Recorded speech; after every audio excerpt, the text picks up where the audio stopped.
everyone. Well, I think you're all due some explanation. I escaped from my protective custody a week ago, enabling me to continue posting in order to get the truth out. Over the past few years, I've been working on the means to escape my situation. This means both the police and whoever I'm pissing off by uploading, well, they're both after me.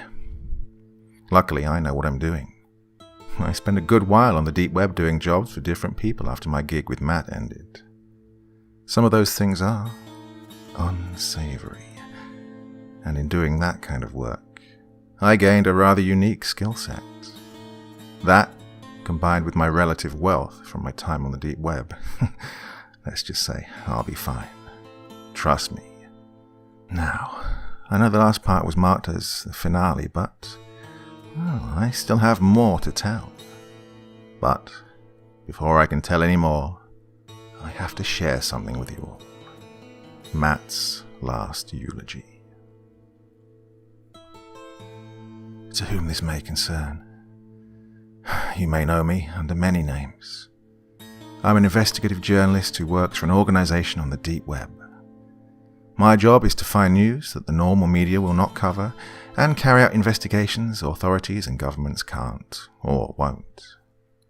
This job is inherently dangerous, so my death should not come as a surprise. I got this job after getting my degree in international law. Well, I tried normal jobs in law and journalism, but I noticed the censorship nearly immediately. I wanted to do something about it, as did many others on the deep web. I voiced a few cases I couldn't in my jobs, and eventually my current employer found me. I've committed countless crimes to expose cases, and in some circumstances, used methods I disdain and regret.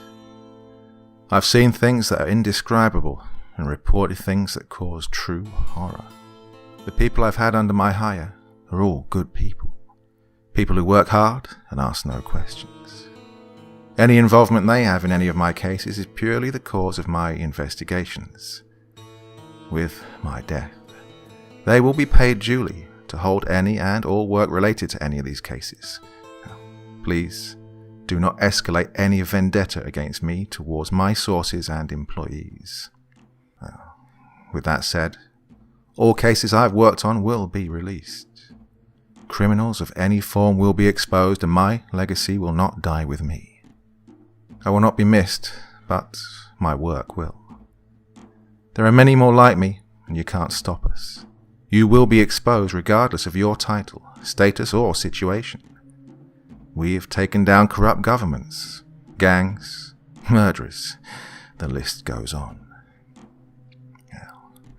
Finally, to those I count my friends. Don't mourn my loss. Don't continue any of my cases, but continue my legacy. Find peace in exposing the criminals I can't. My killers were likely one of my prior or current cases, so please, for your sake, do not investigate them. Only expose new people and organizations. I have died, but do not let me have died in vain. I may have left some of you with unsolved cases. Well, upload them.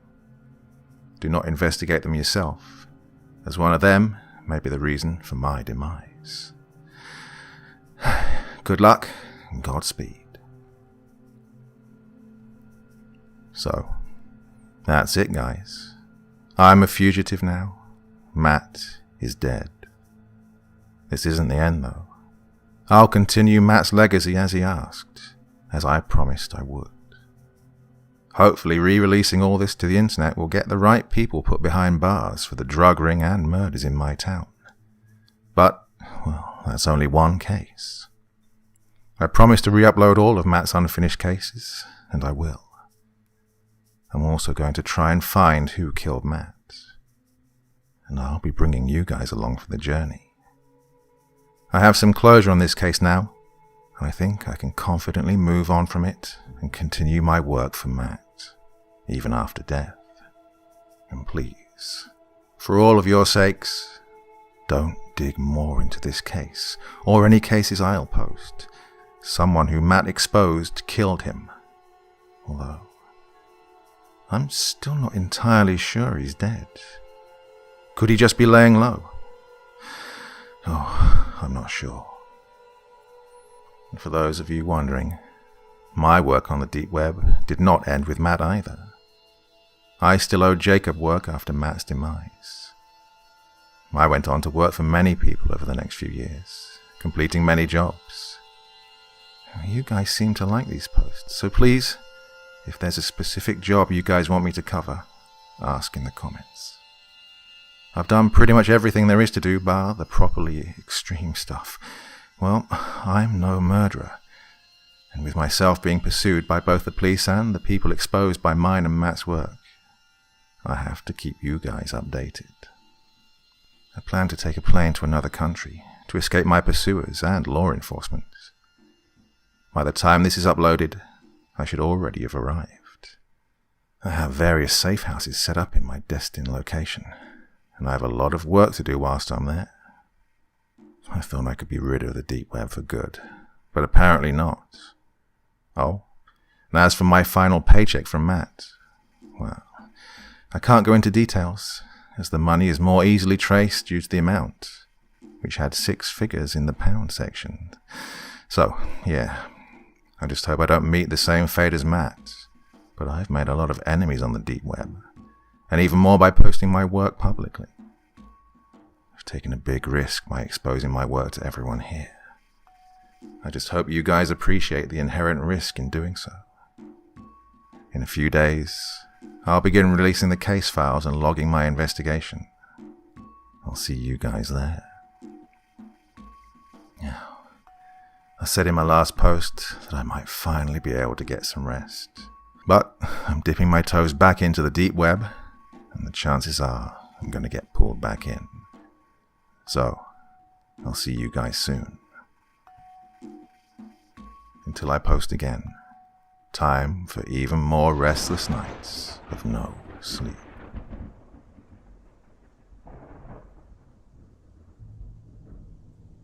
Hey everyone, it's been a while, hasn't it?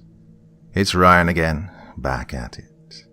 So, before I talk about what I'm doing right now, I think I need to cover why I've been away so long. It's quite a story, but I'm sure you guys will enjoy it. It's got all the intrigue of a Hollywood movie. Guns, drugs, and beautiful women. Well, except without the beautiful women. Now, I know the last part was supposedly the finale, and I genuinely thought it would be. The way I saw it, I was stuck exactly where I was. But it turns out I don't give up very easily. So strap in and get ready for more tales from the deep web.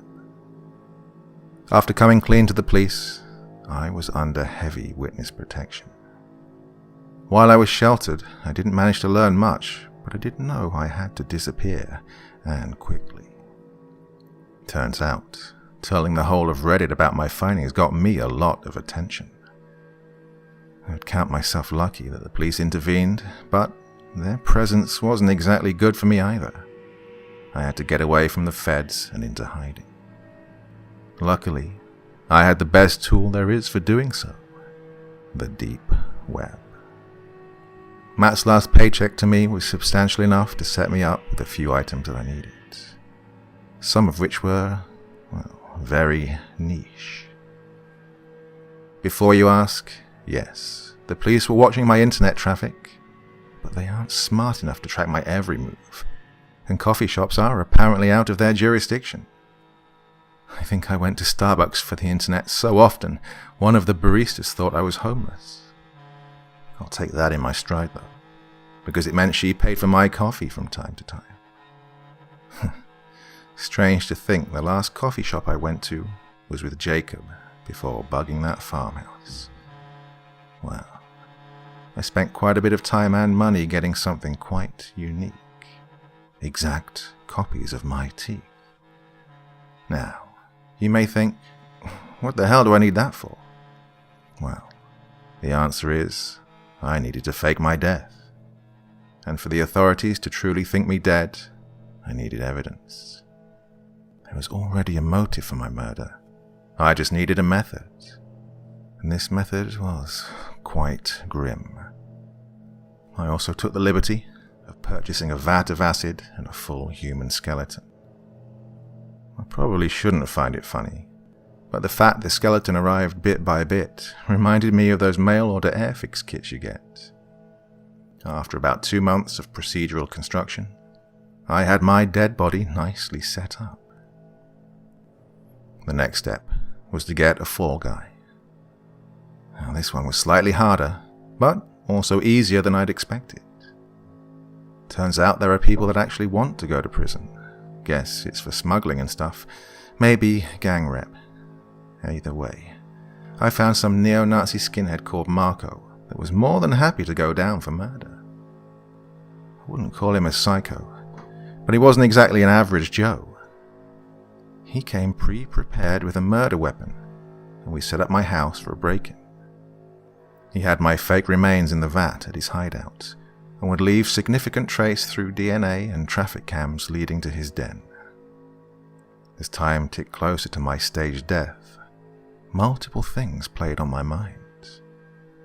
I'd be off the grid. I'd be legally dead. Some people spend thousands to get off the grid, and I'd done it for a pittance, comparably. The most costly bit was the teeth. Turns out you can really get anything on the deep web. I also thought about my family. As far as they'd know, I'd really be dead. Yeah, that kind of played at me. Admittedly, when I left home, it was with a bitter taste in everyone's mouth, but they were still family. But I'd dedicated too much to back out now. Besides, I feel like Marco would actually murder me if I backed out at this point. I'm going to skip over the specifics of the day, because if I detail them and the police pay too much attention to this post, they can act on it. If I keep it vague, it's just speculation, and some fan who got a hold of my account. Note to self, posting on Reddit really does make staying dead harder. Now, after reading that, you're probably wondering why I'm posting any of this at all. And the reason is, I got paid to tell the truth. To expose crime and point a finger at the guilty. And I'd feel like I'd done Matt wrong if I took his last paycheck without carrying on his legacy. That, and I use a friend's account to post this stuff. Again, gonna keep their identity private, but they've been letting me use their account since day one, which makes everything I post subject to speculation, and makes everything I say here hearsay. Back to my death. Long story short, after I failed to meet my witness protection officer, my house was searched and I was declared missing. My body and murderer were found the same day. Nice to know the police cared enough to prioritize finding me. I was officially declared dead the next day. My funeral was a few weeks later. I attended, obviously not in the congregation, but I got a good view. Now, watching your own funeral is the weirdest goddamn thing you can ever imagine. It actually brought a tear to my eye. I felt like I'd actually died. But a few days after came a different feeling. Ultimate freedom. However, I had a setback. I couldn't go home, and every legal asset I had was closed. But obviously I kept Matt's last paycheck nicely out of reach. How, you may ask? Cold, hard, gold.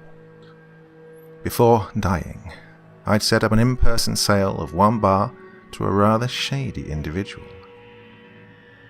Everyone I knew called him the Fencer, and he wasn't a swordsman. The meet was set at an inconspicuous bus stop. One of his people would get off, we'd transfer at the stop, I'd get on the next bus, he'd walk away. The transfer went perfectly, and I walked away with a sizable amount of untraceable bills. I skipped town, found a shared house with a free room. Rent was £400 a month, which was more than affordable. Best bit was, the landlord didn't ask any questions when I handed over 12 months advance instead of my ID. Once I was nicely set up, I had to get going on the next few steps. A new identity. Getting a fake ID was easy, but getting a good fake passport and ID was significantly more costly.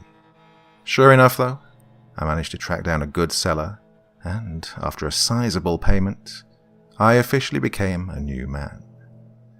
The best bit was, my new first name was actually Ryan. I was officially a new man, the old me dead and buried, the police having wrapped up the case, and those who pursued me satisfied I was now dead. Yes, now the real work would begin. Matt didn't just leave behind a generous amount of money. He left behind a lot of questions. And I'm not the only one he left a message to. It looked like a lot of us were going to have our work cut out finding out exactly what happened to him. The only problem I had was that I had no idea who he really was or where he lived. All I had was a name and a continent, and a fuck ton of untraceable money. It seemed to me like it was time to investigate the investigator. So, that settles my little hiatus. I'm just glad things went smoothly. And, just as a heads up, the next few parts of my story are going to be pretty intense compared to the previous parts, and more lengthy than this. I'm also going to be releasing more stories of other work I've completed on the deep web. While my work related to Matt is my most prevalent, it's not all I did. I'm also going to be looking into some of Matt's incomplete cases. I'll be doing a separate series on these called The Deep Web Case Files. Sounds pretty cool, right? I'll be releasing the first case file and side story around the same time as this goes up. They're both going to have a bit of a photography theme. Until then, I've got writing to do. Looks like I'm going to get no sleep.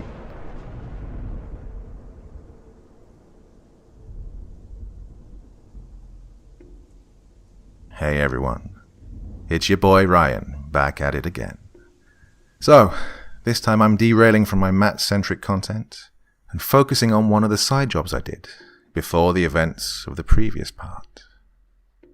I'm going to be talking about a little job Jacob set up for me. I hope you guys enjoy. A while after going public with my previous findings, Jacob got in contact with me again. Apparently one of his clients needed photographs of something, and I was much closer than him to the subject. All he asked was I go to a certain place at a certain time and take some photos. Now, I had more than enough money to need the pay he was offering, but I did feel like I owed him a favor. I agreed, and he sent me the information on the subject. Apparently, I would be following some guy whose wife thought he was cheating.